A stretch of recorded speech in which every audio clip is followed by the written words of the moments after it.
formadas a respeito de mim. É preciso ter muita paciência e o trabalho do tempo para que entendam e mudem esta opinião.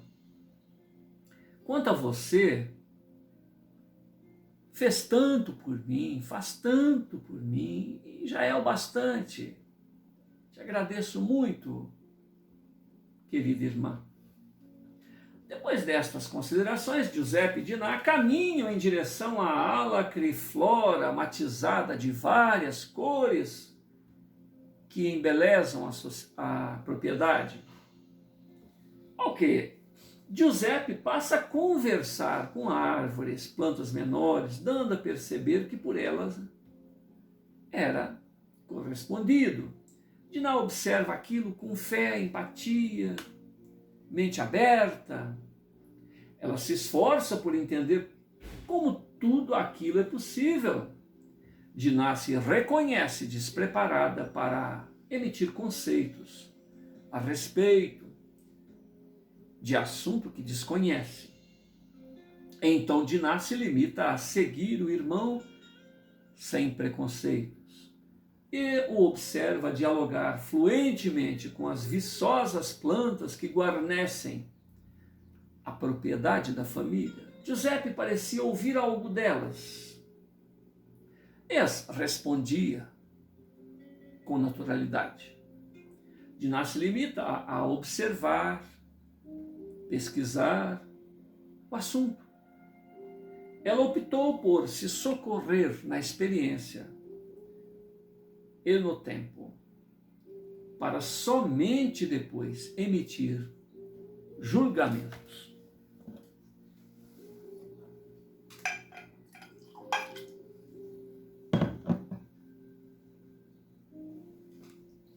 Nas proximidades havia revoltosos que se organizaram para exigir melhoras sociais, uma vez que estavam inconformados diante da escassez da maioria e da opulência de poucos, latifundiários, burgueses, com grandes extensões de terras improdutivas. Então os amotinados se juntavam para invadir estas terras inoperantes. Na casa do senhor Manuel Mansol, fazendeiro e próspero latifundiário, coronelzão, organizaram equipes armadas para se defender de tais empreitadas, de tais anarquistas. Nesta empreitada, reforçaram o armamento dos empregados. Elaboraram também planos de defesa e também conhecimento dos meios legais para que os delituosos capturados recebessem severas sanções, visando desacorçoar eventuais pessoas que tenham as mesmas ideias. Página 18.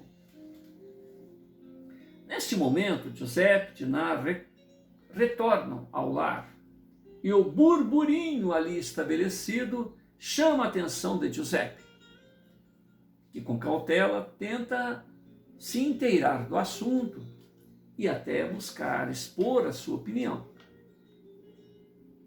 No que foi repreendido pelo primogênito, Sarvin, muito nervoso, ele afirma: estamos em uma reunião muito importante para nos defendermos e você, seu inútil, não vai participar dela. Provavelmente irá até passar os nossos planos para o inimigo, seu intruso, canalha. Confesse as suas reais intenções em estar por aqui. Ato contínuo, Sarvin agarra Giuseppe pela camisa com tamanha violência que ela se rasga. O primogênito descontrolado, sádico, precipita-se sobre o corpo do irmão e ambos caem ao solo. Sarvin empunha seu revólver cano longo, niquelado, 38, que foi retirado do cinturão em couro, gargalha o primogênito questiona: será que você, seu lunático, também quer entrar para o grupo e empunhar uma arma como esta? Giuseppe, caído ao solo, passa a ter contrações musculares involuntárias, o que faz com que Sarvin se levante, abandonando o irmão ao piso. Nesta oportunidade, Dinah segura o agressor pelo braço e o repreende. Acredito que Giuseppe só tinha a intenção de ajudar a todos nós. Por que você fez isto, Sarvin? Incontrolável, Sarvin vocifera: se você quer ajudar, tire-o daqui imediatamente, eu nem sei do que serei capaz de fazer. Dinah procura levantar o irmão caído e cogita na diferença de comportamento de ambos. Tão distantes em gênios, propósitos, um dilema se estabeleceu. Ela não tinha forças físicas para socorrer Giuseppe, que se debatia ao solo, e ninguém fez menção de ajudar. Sarvin grita: se ninguém tirar esta droga daqui, nossa reunião terminou. Como ninguém se manifestou, encerraram a reunião. Dinah não se intimida com a presença de todos por ali e dá atenção exclusiva ao Giuseppe. Ela percebe que Giuseppe balbucia algo.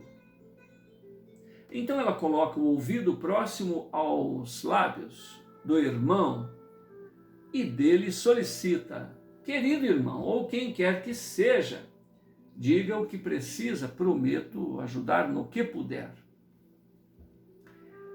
Da boca de Giuseppe, pausadamente, saem as seguintes palavras: obrigada. Quero avisar a vocês que não devem atacar os exaltados. Apenas se protejam. Haverá perdas de muitas vidas, de ambos os lados. Obrigada, irmã em Jesus. Cuidado. Ditas estas palavras, o rapaz começa a voltar ao normal e somente então Dinah nota que no ambiente não havia mais ninguém. A reunião foi encerrada imediatamente após a irritação de Sarvin. Felina se aproxima dos filhos, ainda acomodados ao solo, ou seja, a Dinah e Giuseppe, ocasião em que Dinah lhe pede apoio para que Giuseppe fosse levado até o leito. Preocupada, a mãe dos adolescentes busca entender o que presenciou por ali, ocasião em que Dinah lhe redargue: agora não, mamãe, Giuseppe necessita do repouso. Depois eu explico. Ambas levam Giuseppe até o sofá, onde ele permanece até se melhorar. Página 19. Norma, tia de Giuseppe, irmã de Felina, afoita em sua própria casa, caminha a esmo de um lado para outro.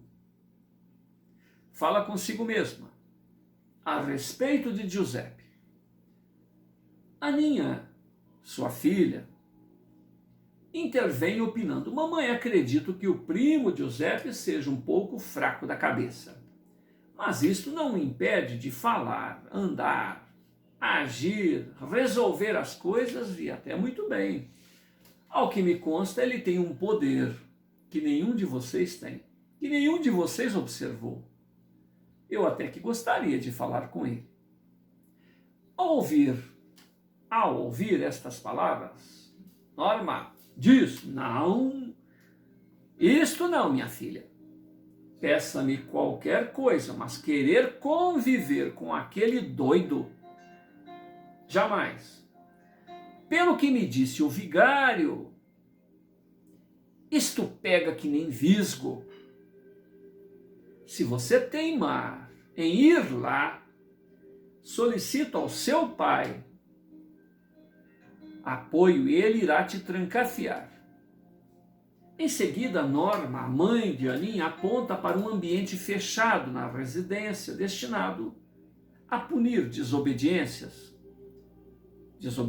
domésticas. Norma acredita que assim agindo esteja oferecendo o melhor para sua filha, que diante da intimidação não insiste no assunto. Aninha abaixa a cabeça, pede desculpas e sai definitivamente da sala. O mordomo se aproxima e lembra a senhora Norma que já está na hora do seu passeio matinal. Norma adentra aos próprios aposentos e se aparamenta para a ocasião.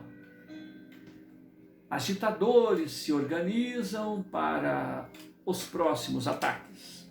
Dentre eles, um mulato esclarecido a falar do monopólio dos fazendeiros e latifundiários, da inescrupulosa prática de envelhecer documentos para se apossarem de terras alheias, grilagem, quer seja que há herdeiros nas terras tomadas à força pelos senhores locais.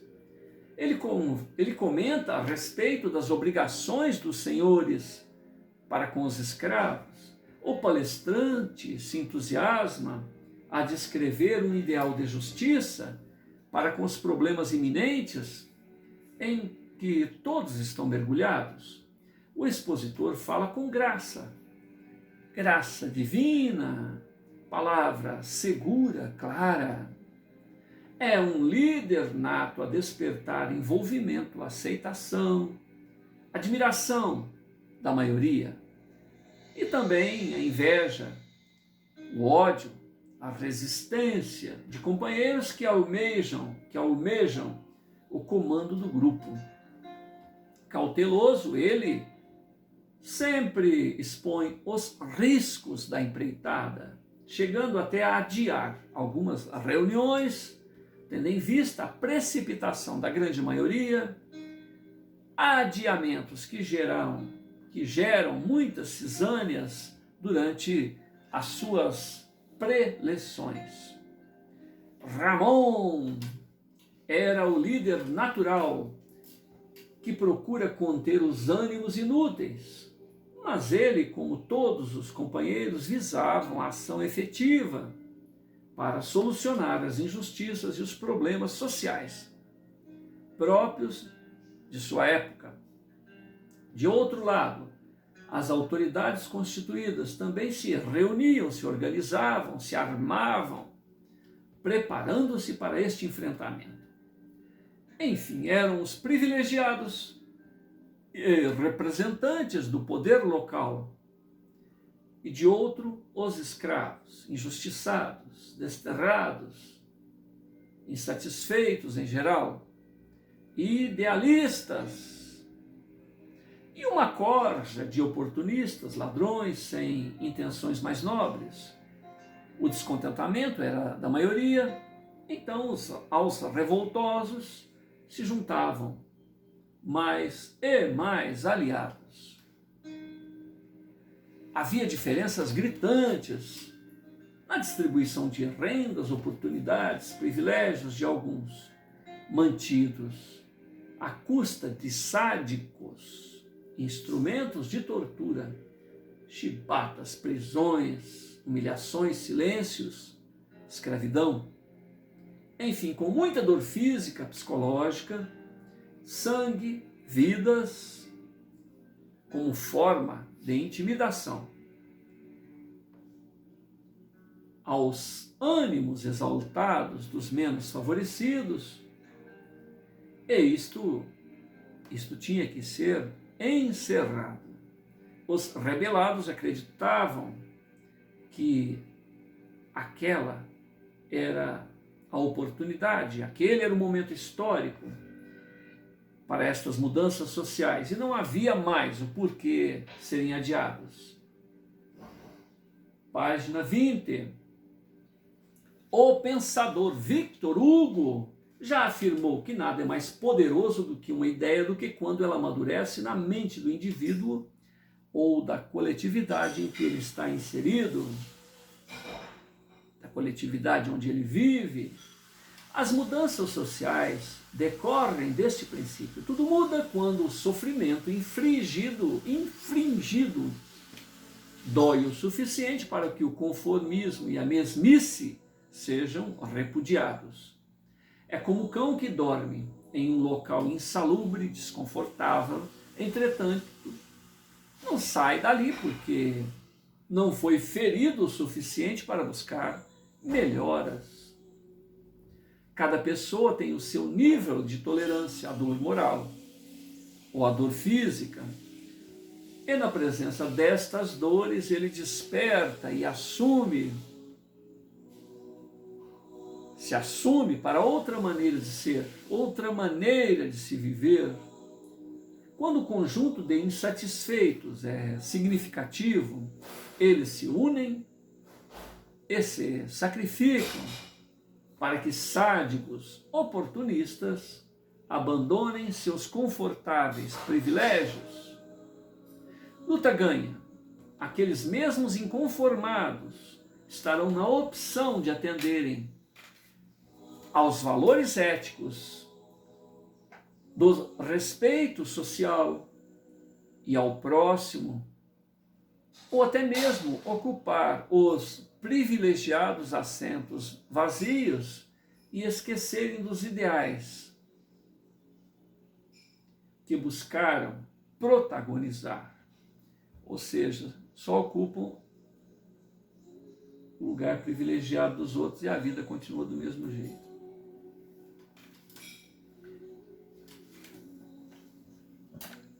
Ainda na página 20. Um dia,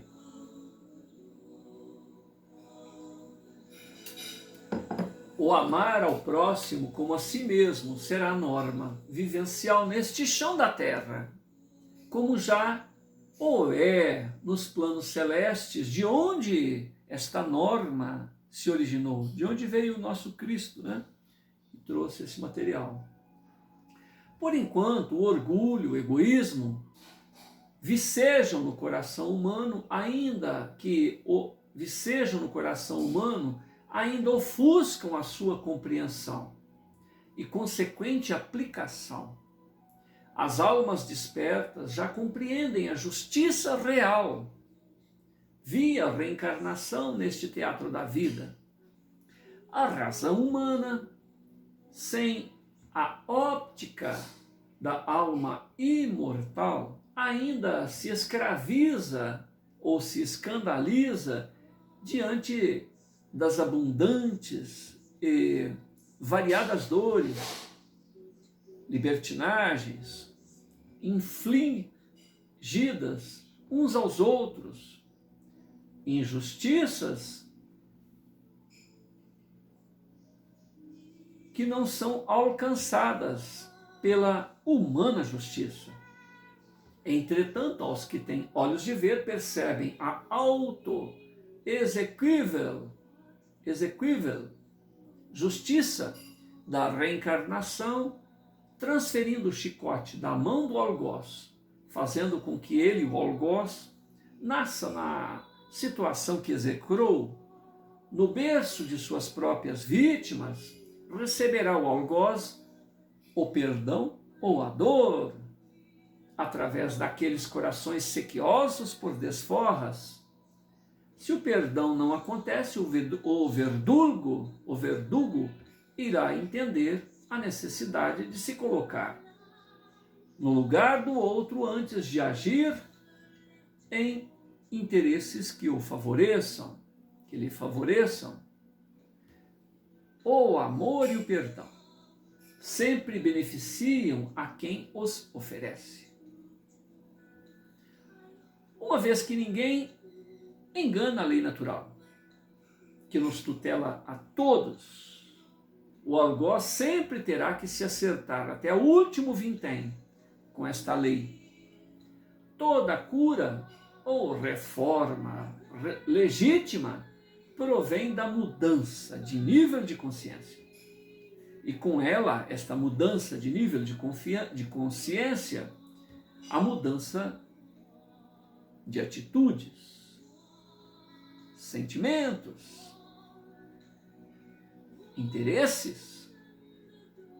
O preço a ser pago para este despertar, muitas das vezes, são as necessidades fisiológicas básicas, insatisfatórias, misérias, humilhações, lágrimas,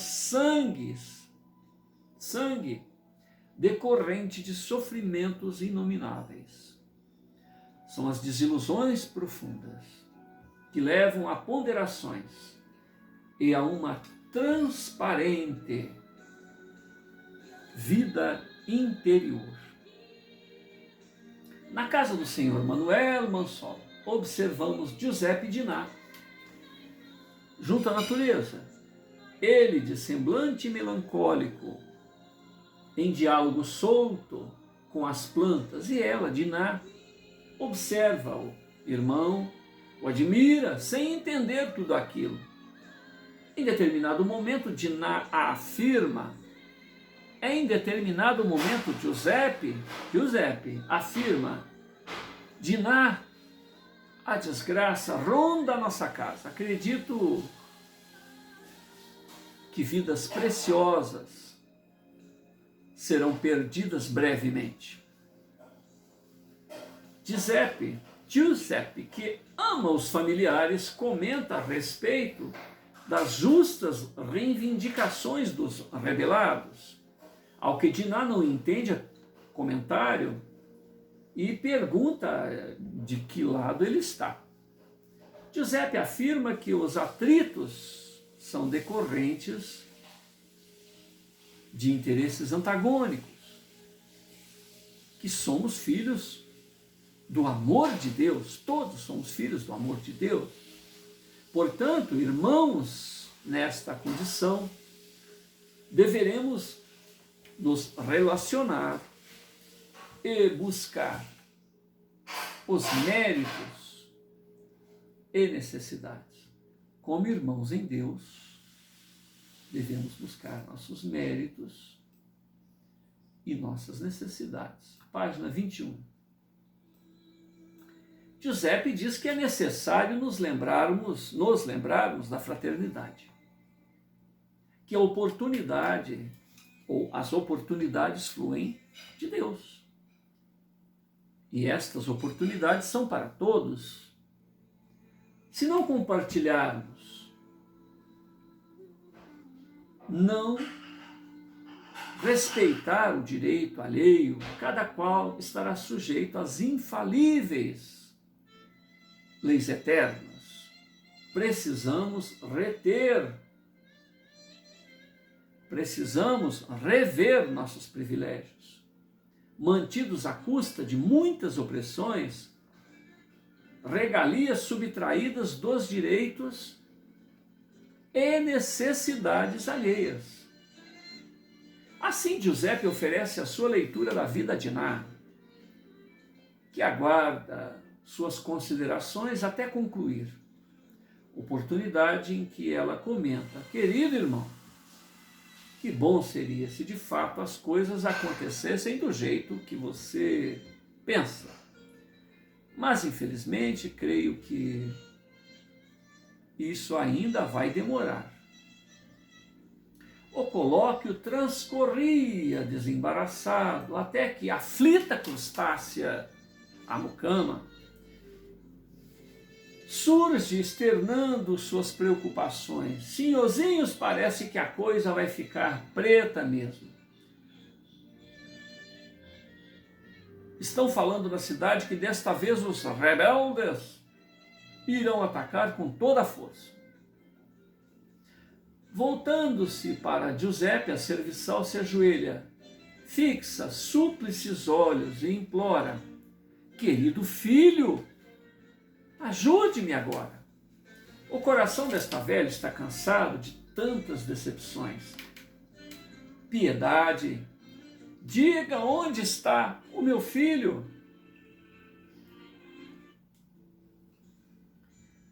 Giuseppe a toma pelas mãos, lhe apoia os braços e a reergue. O jovem esboça um sorriso complacente, comovido pela dor da bondosa senhora e tenta se justificar no que ainda não pode dizer. Não se preocupe, ele aparecerá e a calma será a sua companheira se você mantiver a confiança na misericórdia divina. Mantenha-se na oração e tudo se esclarecerá. Crustácea se abraça aos jovens que compreendem a sua aflição. De voz embargada, mas reanimada, ela diz: Deus os abençoe, meus queridos, meus filhos. Deus os abençoe. Crustácea e Diná observam que Giuseppe entra em transe mediúnico, apesar de não apresentar grandes alterações, como de praxe, mas externa um psiquismo de segurança. Paz, fisionomia meiga, lúcida. Qual socorro do pastor ao balido do cordeiro aflito? Giuseppe manipula energias benfazejas em uma atmosfera mística própria de um mago da luz. Tal é a segurança em que estava Crustácea que ela fala com Giuseppe em sua língua pátria, fazendo menção ao seu sofrimento de até então e a inominável gratidão por aqueles instantes de acolhimento e unção que relembram a sua infância livre e ingênua. Um ser angelical se utiliza do aparelho fonador de Giuseppe e fala a Crustácea: Ah, querida irmãzinha, bem sei o que procura, e estou autorizada a informar somente o permitido por nosso Senhor Jesus Cristo. Há 4 lustros procuras por teu rebento, não é mesmo? Incontida, Crustácea confirma e implora: sim, sim, por favor, diga-me onde posso encontrar o meu filho. Olhar terno vaza dos olhos de Giuseppe e sua voz continua: querida irmã, muito te admiro, procure se preparar, porque hoje mesmo terás teu filho nos braços. Lhe entregue toda a ternura, todo o carinho reservados nestes anos, porque nesse momento a voz de Giuseppe se embarga e ele não conclui. Incontida, Crustácea abraça o patrão e exora: por favor, por Deus, o que aconteceu? Ou o que vai acontecer? E ao longe, uma algazarra chama a atenção de todos. Algazarra que interrompe aquela ocasião fraternal, gera apreensão e a necessidade de outros cuidados imediatos. Página 22. O ocaso desvela merecido descanso ao astro-rei, que, tendo abençoado o chão da terra com seu sorriso iluminado, agora se despede de todos com limpidez rubra, lembrando que a vida deve perseverar amparada pelas estrelas do zimbório e o argênteo brilho lunar, que auxilia os pirilampos estrelares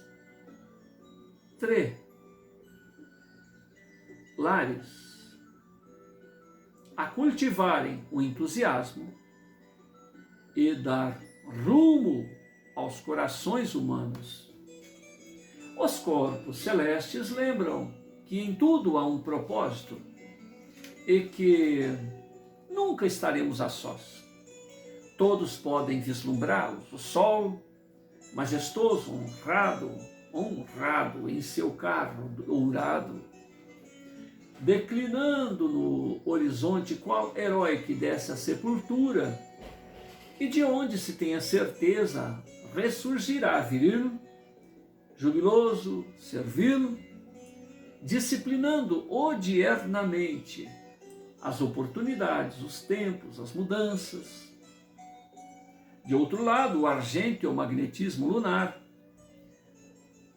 satélite lunar, que o substitui e o reverencia pela tarefa executada. A flora e a fauna esfuziantemente homenageiam esta transição.